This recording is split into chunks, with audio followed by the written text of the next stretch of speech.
Hi, this is Loren Lockman from the Tanglewood Wellness Center, and I'm going to be speaking this morning a little bit about teeth and dental issues. And, you know, like almost every area of health that we look at and talk about, I would suggest there's a lot of misunderstanding around teeth. There are many people out there that have had significant dental problems, and people have had dental problems with almost every diet you can imagine. And that's because, generally speaking, it's not really the diet so much that's at fault. Or perhaps put that a different way, any diet except an optimal diet is going to be at fault.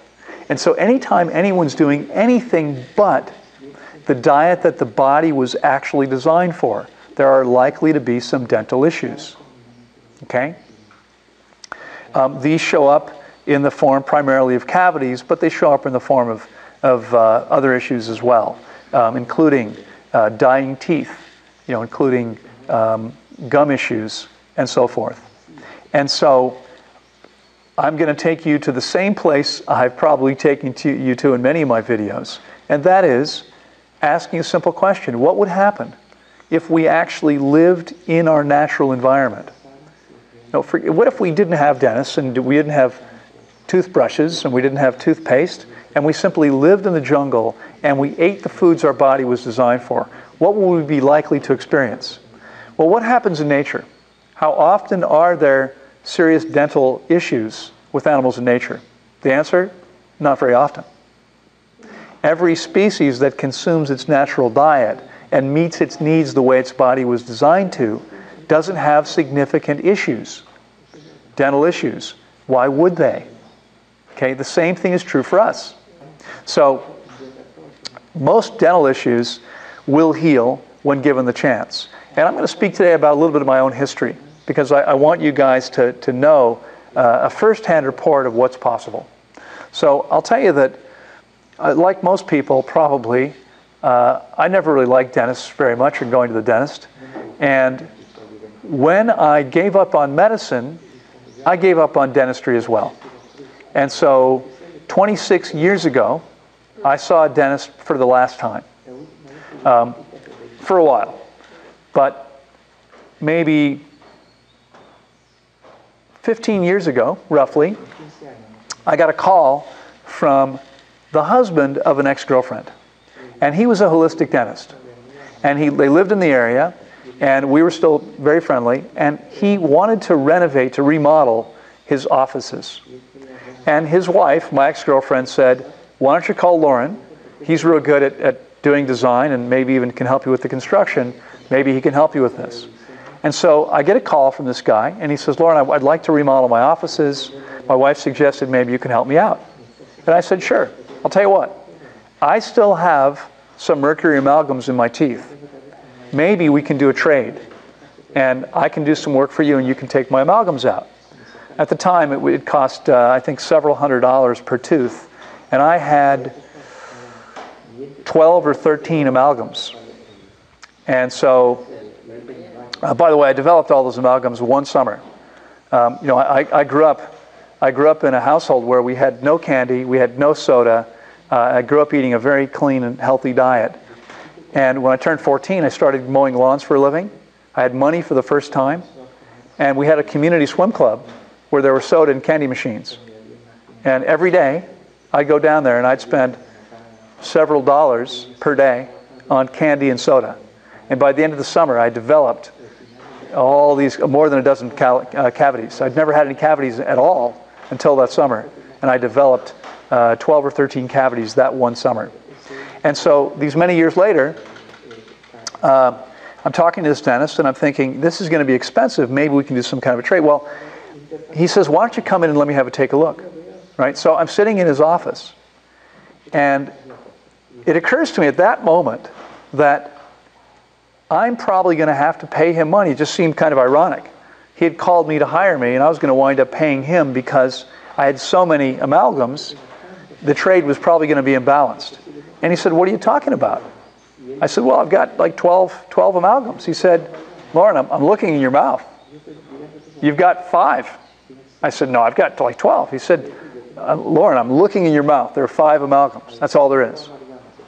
So What had happened was, in the 7 or 8 or maybe it had been 10 years since I'd seen a dentist, during which time I'd been consuming a raw vegan diet and had fasted dozens of times, all the rest of the amalgams had fallen out of my teeth or had been taken apart by my body. And the teeth had filled back in. Because I had no cavities and I didn't have all those fillings. They were gone. And my teeth had filled back in. In fact, he's looking in my mouth and he says to me, he says, what do you do? How do you take care of your teeth? I said, why do you ask? He said, well, I rarely see a mouth that looks this healthy. What do you do? I said, well, I brush my teeth usually at least once a day with only water. I use no toothpaste. By the way, I use no tooth powders. I use none of that stuff. This is all commercial crap. You don't need it. There's no need for those things, okay? Water's all you need with a soft toothbrush. And I said I usually do that once a day. Sometimes I skip a day. Just depends. I never, ever floss my teeth. And I don't do anything else. I haven't been to a dentist, I told him at that point. It had been like 10 years since I'd been to a dentist. Well, he took a swab from my mouth and put it on a slide. And then he put it on a big screen. He said, let me show you the bacteria in your mouth. There's one. There's one over there.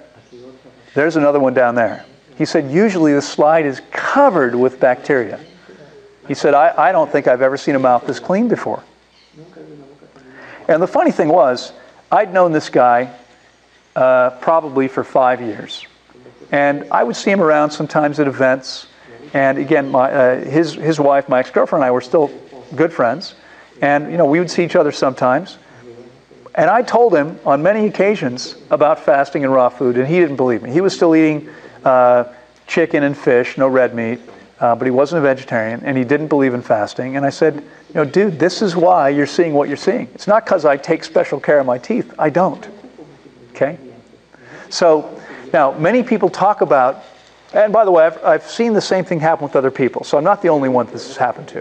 This does happen sometimes. And although it's rare, and people think it's amazing and hard to believe, think about this. What else in your body is very much like your teeth? Bones. Very similar structure and constituency. Bones heal all the time. That's not unusual. I've got, what? I've broken my fingers 4 times. I've broken 2 ribs. I've broken several bones. Every one of them's healed and works perfectly well. Why wouldn't a tooth heal when it has the opportunity? Okay, I think in most cases it never has the opportunity, right? But I've given my teeth many opportunities to heal by fasting for weeks at a time. And then healed is what they did. So this is what can happen. Now, some of you know, if you're watching this video and you've seen others of mine, you probably already know that I live on mostly fruit, and that's what I recommend. And it's an interesting thing, because many people say, yeah, but eating fruit is going to destroy your teeth. And people even talk about people who've had all kinds of tooth problems, rotting teeth because they've eaten too much fruit. Is this possible? Does this really happen? I've never met anybody that this has happened to, but I've heard people claim it online. I hear these stories sometimes. It's not something that happens often. I've never had a client have this experience, but it certainly can happen. But let's take a look at why that happens. First of all, I think instructive in helping to understand this is a surprising study that was published around 10 years ago. And what this study said was that eating an orange or an apple was more than 3 times as effective at removing plaque from your teeth as brushing your teeth. Let me repeat that. Eating an orange or an apple, eating a piece of fruit, removes the plaque from your teeth. So fruit doesn't cause problems. It's actually helping to clean your teeth. But we have to understand how this actually happens. What's going on here? And the answer is simple. The acid in acid fruits and subacid fruits actually removes a microscopically thin layer of enamel from your teeth. Where does the plaque live? Anybody? Where does the plaque live? On the top of your teeth, on the enamel. Right? It's going to live on the very top layer. And that's what's being removed. So the plaque is being removed because eating fruit is actually taking that enamel off your teeth. So why do people have problems? Well, the answer is simply this. We're designed, like our primate relatives, to eat only 2 or 3 times a day. Okay? And, you know, again, if you eat when you first get hungry in the day, and I'm talking about learning what real hunger feels like and differentiating that between what most people experience every day in their stomach and real hunger, which is not a belly-based symptom and not an uncomfortable experience. If you eat when you get hungry and you eat until you're satisfied and you repeat that as necessary, you're going to find that it's only 2 or 3 times a day that your body actually wants and needs food. If you do that, you'll have no problem. Because what happens is, the acid in our fruit takes the enamel off your teeth, this microscopically thin layer. It's not like it's doing any significant damage. It takes a microscopically thin layer, which your body then works to recreate over the next 2 to 3 hours. So what happens if you are grazing all day long? What if you're having an orange every hour? Every time you eat an orange or an apple, it's taking some enamel off your teeth. And your body never has a chance to set it back up. It just takes more, and then it takes more, and then it takes more. And over time, you're going to wear your teeth down. Okay? So grazing all day long is contrary to creating healthy teeth, and it's contrary to what your body would be telling you if you were listening to it. Because the body does not want to be processing food all day. What it wants to do is get its needs met and then rest. Remember, it uses more energy than anything else. If you're working it all day long, you're expending an awful lot of excess energy, okay, just to get the engine moving. So we want to eat 2 or 3 meals and then rest. And when we do that, we find there's virtually no cavities and the teeth have a chance to recreate the enamel. But it's important that you not brush your teeth after you eat. Why? Because in those 2 to 3 hours after a fruit meal, your teeth, your enamel is soft. And if you brush it, you're not going to allow it to recreate that hard enamel. Okay? So again, you know, one more instance of every time we manipulate the body, every time we get involved, we wind up screwing things up. We want to stay out of the body's way as much as we can and let it do what it needs to do. All right? So how about using lemon and lime? Well, you want to be careful with lemon and lime. Hydrochloric acid has a pH of 2, if I remember correctly, and lemon juice, a 3. So it's only 1/10. You know, let me say it the other way around. The acid is only 10 times stronger. That's pretty powerful acid.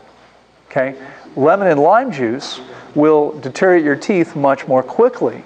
So if you're always putting lemon or lime juice in your water, you know, even a few drops has a significant impact on reducing the pH of the water, making it more acidic, which means it's going to be destroying your teeth. There's no reason to do that. You have nothing to fear from your water alone, even if it's slightly acidic pH. That's perfectly fine. But when you add lemon or lime, you're dropping that pH down by 100 or 1,000 times. 100 or 1,000 times stronger acid than the pure water was, regardless of the water's pH. Okay, so you want to be very careful with that and use those juices very, very carefully, you know, and perhaps not so liberally. All right.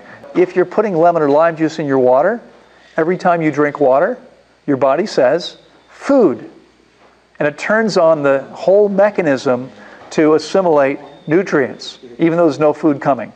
So you're wasting the body's energy that way too. Drink pure water. It's not an issue. Okay. Eventually, even better, get fully hydrated and get most of your water from your food. And then you're not even creating this issue at all. Any questions about anything I've shared with you so far? The question was about root canals, you know, and it really was more of a comment. Most people don't know how bad root canals are. And that's true. And I don't claim to have any experience or expertise with this, but I had a client who was a holistic dentist in the U.S., and he was dead set against root canals. So it's the worst thing that you can do. no matter what, do anything but a root canal. And if you have root canals, have them taken out. Because what happens is you wind up with a dead tooth trapping whatever is, bacteria, whatever, underneath. And that's creating all kinds of issues. You're better off having the tooth removed than getting a root canal, or they kill the nerves of the canal, and you wind up with this tooth blocking this abscessed area, essentially. You wind up creating lots of problems. Well, you have a dead tooth there. Well, you can get a bridge. He would say almost anything's better than a root canal.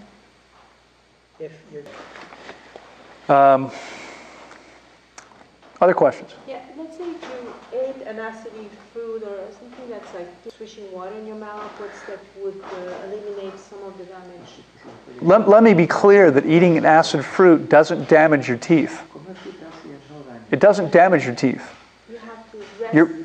Your body is designed for this to happen. We are fruit eaters, and when we eat fruit, a microscopically thin layer of enamel is removed and then put back. But this is a natural process that ensures that you always have a new healthy tooth. So there's no damage there. Now you can, after you eat, especially, if you're using lemon or lime for whatever reason, you might very well, after you eat, you might want to take some water in your mouth, swish it around and spit it out. But don't brush it. Don't brush it. Don't brush it. I would encourage you, I like many things, I would suggest that we take the conventional wisdom on brushing and turn it on its head. So I was taught, brush after meals. I would suggest you brush before meals. Okay? Brush before you eat. That'll remind you to brush 2 or 3 times a day. If it's only twice a day, it's fine. Brush in the morning, brush in the evening before you eat. And then afterward, don't touch it. Leave it alone. Okay, when you wake up in the morning, before you eat again, you can brush. Now, let's talk about some of the other issues, though, with eating. People eat dried fruit.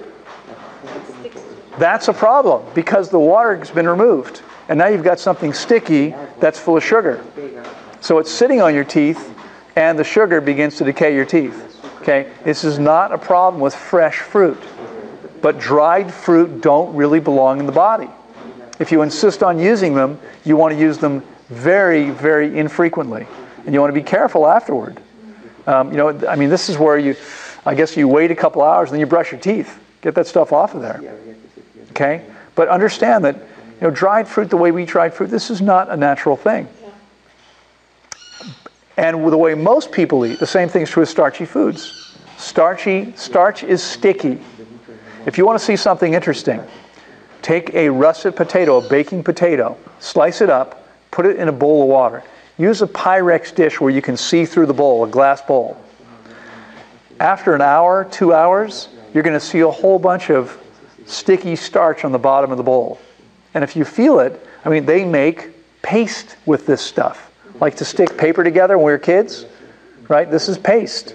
So if you're eating stuff like this that contains a lot of starch, like potatoes and grains and bread and so forth, rice, guess what happens? It sticks to your teeth. Over the course of a couple hours, guess what happens to the starch? It's converted to sugar, and it sticks to your teeth. This creates a lot of problems. Okay? So again, animals in nature don't typically have dental problems as long as they are eating their natural diet. If we do the same thing, we don't have problems either. We create problems for ourselves by going to things that are not natural for our bodies. So eat a natural diet. If you have any issues, fast. Give your body a chance to cleanse and heal those teeth. It will usually be able to do that. Don't be surprised if you wind up losing some amalgam. Listen to your body. Okay? If you have a real hunger sensation in the morning, eat breakfast. Most of you, I think, will find, once your system is clean, that you eventually won't have any hunger in the morning, in which case eating breakfast is completely unnecessary and harmful because you're creating a burden for the body if the body doesn't actually need food. Okay? The other things that we tend to do that are harmful are very hot and very cold foods. Can crack your teeth, can crack the enamel. And so, again, we're designed to live in the tropical jungle. You see a lot of freezers out there in the jungle? Not so many. Okay? There's nothing that's really hot. I mean, even food doesn't stay so hot. Usually it's things like coffee and tea, heated beverages that maintain this temperature where you burn your tongue. Well, think about the sensitive tissue inside your digestive tract. What are you doing to that tissue if you're consuming stuff that hot? Okay, but you're also having an impact on your teeth, and the same thing is true with anything that's frozen. So you want to enjoy the occasional banana ice cream, go ahead. If you've got compromised teeth, be careful. And if you don't, you certainly don't want to follow hot with cold, or eat ice cream and coffee at the same, something hot at the same time. That's creating a real problem. But be careful, because we're designed to be consuming food at room temperature, at ambient temperature, not super hot and not super cold. Those are both stressors on your teeth. Okay? Any other questions? Anybody? Does this make sense to you guys? Oh yes, very much so. Again, I know this is for many people. These are paradigm shifts that are completely counter to what you've learned. But the truth almost always is counter to most of what we've learned. So we want to take our existing programming, we want to take our pre-existing beliefs, and we want to really examine them and see if they hold up under scrutiny, because often they do not. I hope that helps. I'll look forward to seeing you next time. Bye-bye.